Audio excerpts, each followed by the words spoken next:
Thank you for tuning in to the Real Estate Report. I'm your host, Courtney Pond, and today I have Michael Tavera, Bay Coast Mortgage. Mike, thank you so much for joining me today. Thank you for having me. I'm glad to be here. No problem. So the discussion of the day is going to be the home buying process. We're going to go through the ins and outs and what you need to know when purchasing a home. So Mike, what would you say is the first step of the home buying process? Well, most buyers, they think they find their realtor first, which is kind of a misnomer. I mean, it really doesn't make a difference, but you really want to go to that mortgage company first to get your pre-approval to see how much buying power you have, what price range you could be in, how much you have to put down, things like that. That way, this gives all the tools to your realtor that you would be comfortable with to work with, what price range they want to look in, because they have to show you homes, 5 to 10 homes in that first week or two to see what you like and what price range you can go up to and what you can afford. So everything kind of has to fit into that budget. So if you came to me, I'm a licensed loan officer, so I would go over that with you, show you minimum down payments, what purchase price you could go to in certain towns, and depending on what tax rates are and things like that. So it's really only a 20-30 minute conversation, and it's really one of the most important conversations in the whole process, because you'll know what to expect as far as payment.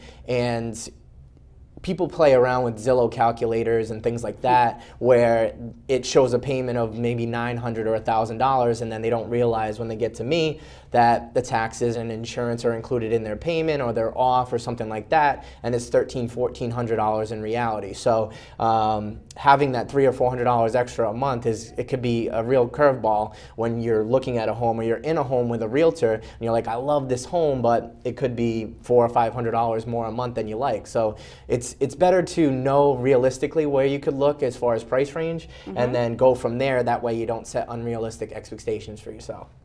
Awesome, that totally makes sense. So once you get pre-approved, then you should go and find your real estate agent.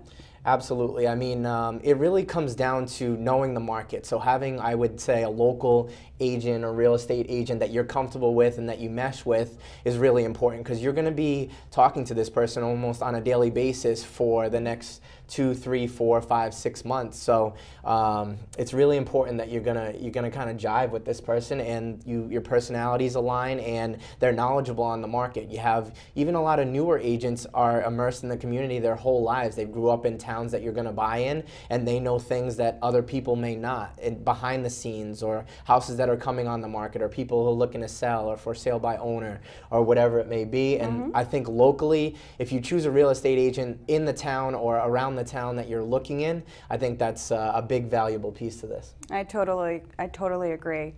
Having a local real estate agent, they know the neighborhoods, they know what the houses are going for. They're on top of the market, so having a local real estate agent totally helps. A top producer in Boston is not going to know the local real estate markets, and they're not going to know how to price it. You know, they can do comparative market analysis, but they really don't know if they're not in it into the day-to-day. Yeah, absolutely. I'd agree. Getting back to what you said, you really do have to like your real estate agent, because you are on the phone with them constantly. Everyone thinks it's as simple as one call, I want to see this house, and you put an offer in, but it's not that. You're going to 10, sometimes 15, 20 houses, and you spend a lot of time. You develop a really deep relationship with your real estate agent. I would agree. I mean, you're going to be in this home for sometimes 20, 30, 40 years, or your whole life. So you want to be picky in that instance, and you don't want to be rushed or sold on a certain home. They should be someone that's giving you information, not telling you what to think. So if somebody does mesh with you and they know you, I think that's a big thing. Like if you're comfortable with them, they're trustworthy, I think those are two big factors. Totally. Okay, so we got pre-approved. Let's say we found the house. What's our next step? So once you find the house, I would say your realtor, we're basically going to work together. Me, your realtor, and you as the buyer. I'm going to let you know what the payment would be monthly on that home, so that make sure that you're comfortable with it, and your realtor knows all the details of what the transaction would be. Now, there's multiple options where, especially locally in Somerset, Swansea, any of the surrounding towns, really, you have low down payment options for not only first-time home buyers, but really anybody in the market, whether it be 0%, 3%, or 5% down.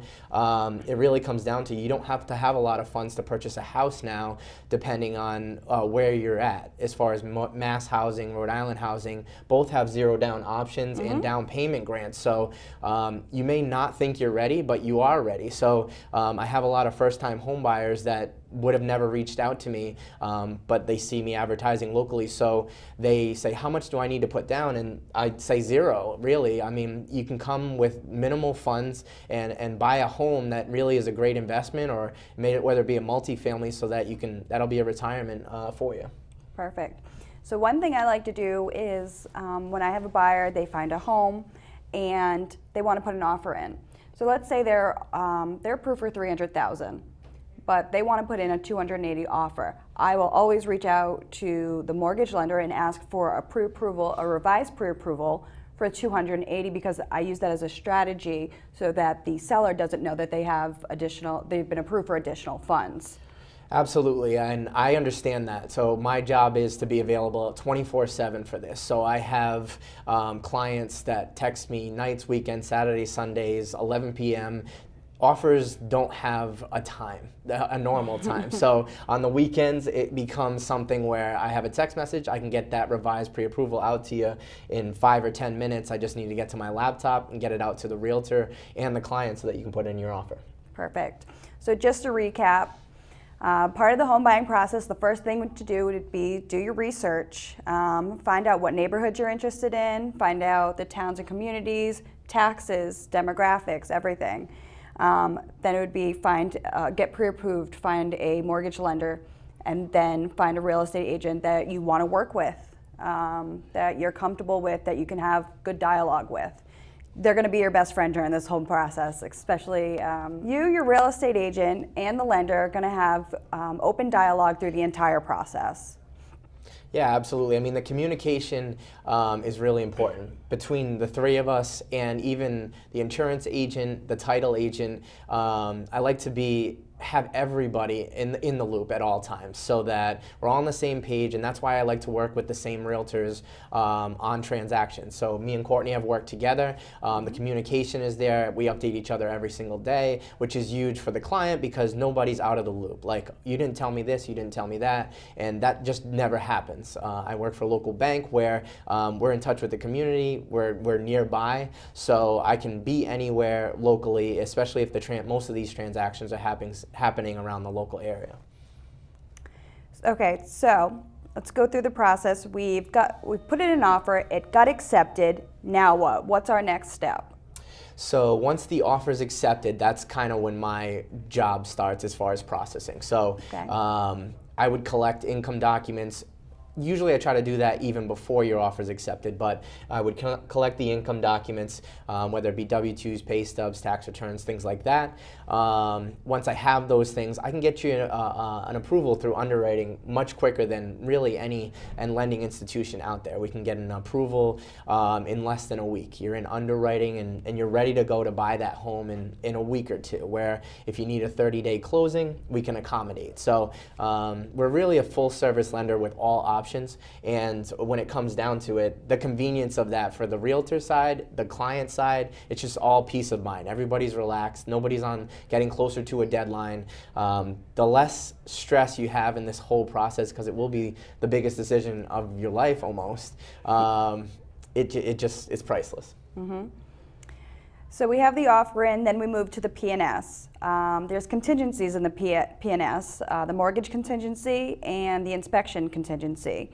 Can you tell us what a contingency is and why it's so important for you to understand the contingency dates? Yeah, absolutely. I mean, the most important dates in these purchase and sales are going to be the inspection, which usually is about 10 days. You have to inspect the home with a home inspector. That doesn't really concern us as a lender, but you definitely want to protect yourself and see anything that's hidden in the home that may be wrong that you want fixed. So when that comes down to it, that's that first date. So the second date that's really important to me is your mortgage commitment date. So that date, it really is you put yourself out there where your deposit's not at risk until that mortgage contingency date, because once you hit that mortgage contingency date and we give you the loan commitment, that means we're committed to you to fund the loan, you're approved, everything looks good, which is an important date. Once you get past that date, the seller knows financing's all set, the home's in the right condition, so they can move or think about moving, and also they can see what house they're going to look for in their next purchase or whatever. So it's really important for them, because that gives them peace of mind. All right, the buyer of my house is all set, so I can move on and worry about what I'm doing now. So that mortgage contingency date is basically giving the client a commitment to lend. So we're good to go, we're ready to roll, and we can close the loan. Awesome. So as you know, there's many types of loans. And how would a consumer know what is the right type for them?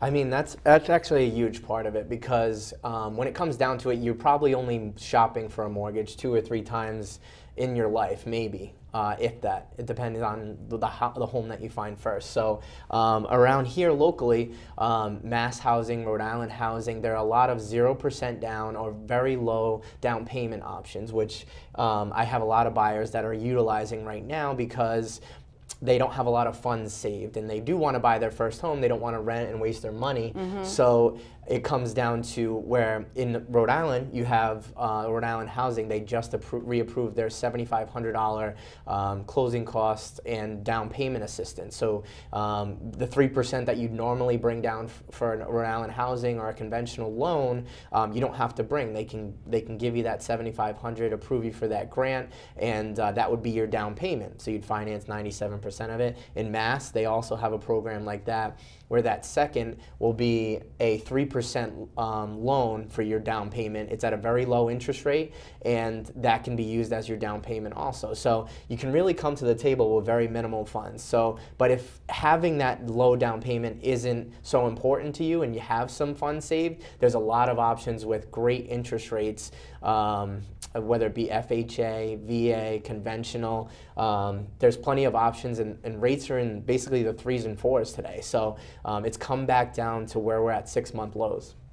Now, the Mass Housing, you had said you could come to the table with $0.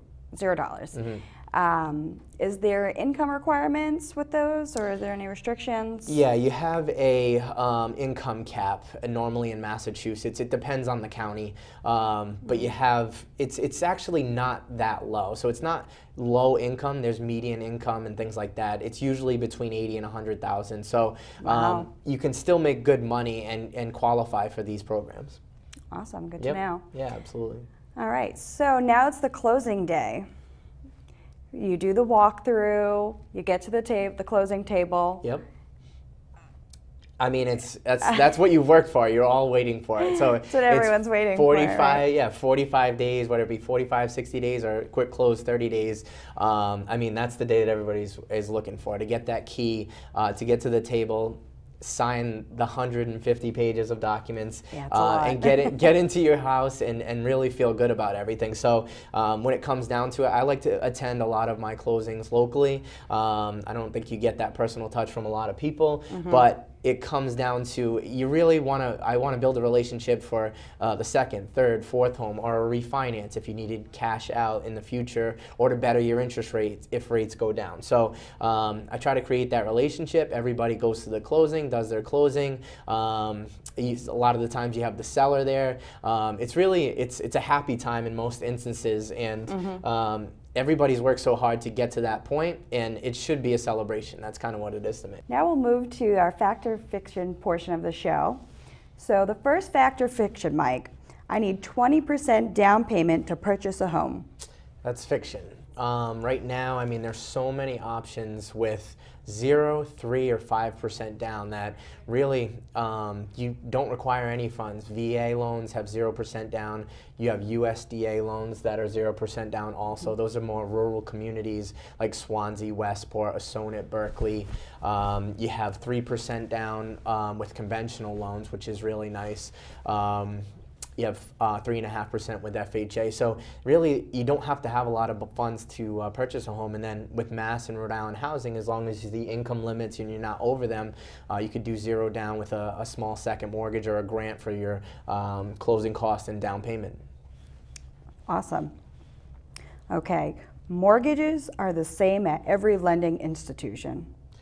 That's definitely fiction. Here at my lending institution, we have probably 20 to 30 different options and programs that we have local programs, which big lenders won't have. If you went to an online mortgage broker or whatever it may be to get the best rate, they're only going to have a certain amount of programs. Locally, we have Mass, Rhode Island Housing. We know all the grants. We're very familiar with these options. So it's very big, and we have what's called portfolio loans. So our bank, we will go outside the box. So not everybody fits inside the box. It could be a gray area. Not everybody's income's the same, or they're self-employed, or things just don't jive right or fit into that box where you're qualified and it's everybody's a W-2 and pay stub. So you need those options, because now there's multiple situations with buying and people's income, and no matter what it would be, we have the portfolio where we write it to our own guidelines, get it approved, and close the loan ultimately for you anyways. Yep, it's always recommended to get 3 mortgage rates before settling on one lender. Absolutely. All right, so a 580 credit score will not allow me to qualify for a loan.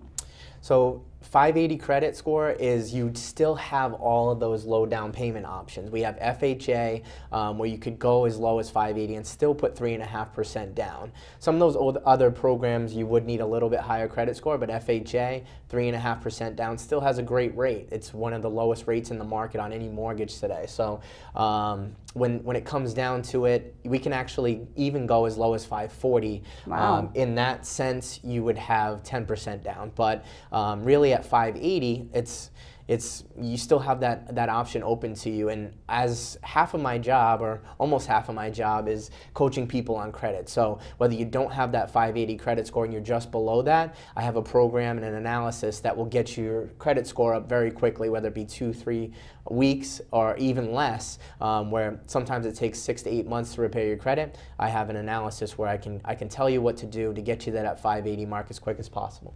It sounds like a great tool that a lot of people could utilize. Yeah, absolutely. Oh, this is a good one. A lot of people, even professionals, get this one wrong sometimes. A down payment and a deposit are the same thing. I think because of the D's, people confuse them. Yeah. It's a D, it has to do with money. So fact or fiction, a down payment and a deposit are the same thing. Definitely not. It's fiction. So when you look at it, your deposit, you're going to put down your deposit with an offer or a purchase and sale agreement. Now, that money will count towards your down payment. So whether it be $1,000, $2,000, $5,000, whatever it may be that you deposit with the purchase and sale agreement to show the seller that you're interested and you want to lock in that agreement, that's going to count towards your down payment. So let's say if your down payment is supposed to be $10,000 at 3.5%, if you put $5,000 down with the purchase and sale agreement, that's going to count towards your $10,000 that you're going to put as the down payment on the home. So at closing, you'd only bring that extra $5,000 for the rest of your down payment when you do close. Okay, so through the process, the bank will order an appraisal, correct? Absolutely. Okay, so this is a great one. A Zestimate is the same as the appraised value of a home.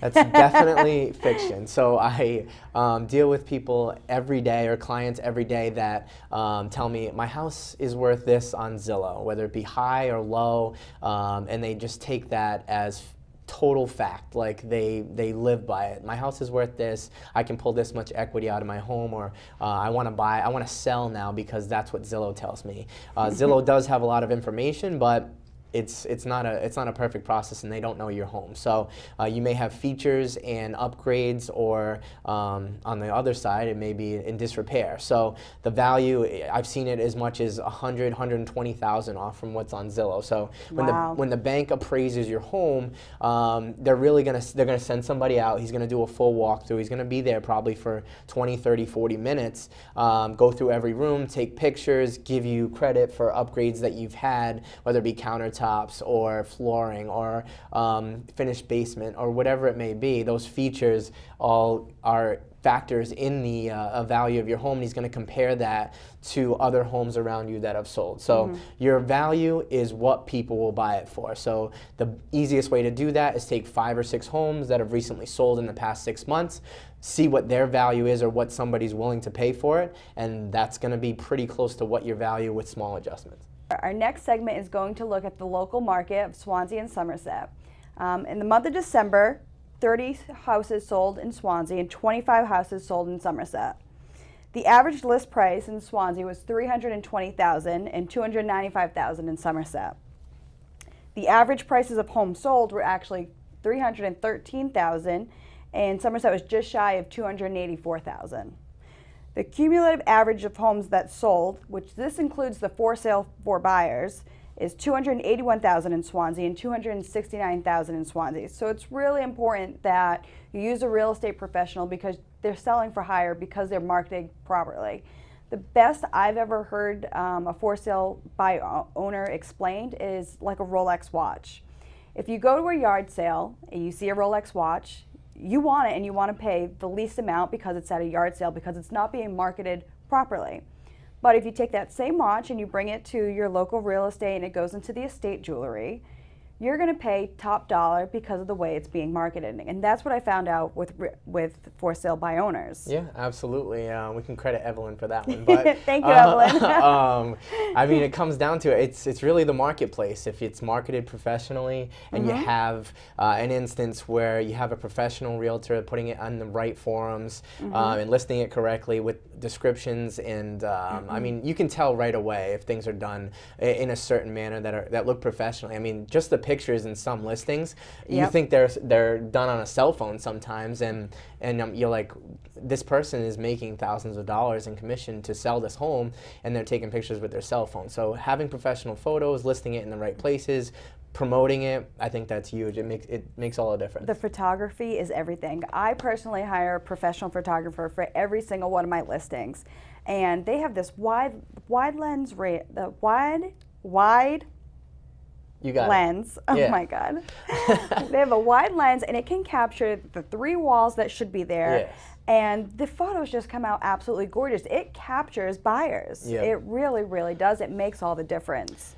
Yeah, it makes it look brighter. I've seen listings where you would think that an 800 or 900 square foot condo was a 3,000 square foot home the way it's expanded, and then I mean you have buyers walking in the home like, oh my God, it's a little small, but it draws traffic. The more people that see your condo or your house or whatever you're selling, that's the faster it's going to move. Definitely. And I think another thing with for sale by owners is that they want to be honest to the potential buyers. So they'll walk you through and they want to tell you about their home and why they made the certain repairs. And it's not always good. You really need to have a buffer between the seller and a buyer because there's a lot of information, there's a lot going on, and if there's no buffer, then there's more emotion. So you have somebody who's lived in that house for 20 or 30 years, they're going to have a lot more emotion attached to that house, and it's not a buying experience where you can say, hey, I don't like this, or there's a problem with this. They almost take it personally. There needs to be that buffer of that agent that explains things like, this is an issue, this is how we're going to remedy it or fix it, not, oh, I've never had a problem with that, I've been in the house for 20 years. You can't, you need that 2 people to talk rationally there. Yep, that totally happens. I've seen it. Buyers want to be able to have the opportunity to speak freely when they're in the house. Yeah. When you have the owner there, they might not want to say, oh, I don't like the color. If I want to purchase this house, I might change this, this, and this. And with the seller there, they might not feel like they're comfortable enough to talk about the home freely. Yeah, agreed. I mean, I would be uncomfortable if I was in a house and the seller was there. It wouldn't be something, I'd just walk through it. I wouldn't talk. It's an unpleasant experience, and they might just go on to the next home. Yep.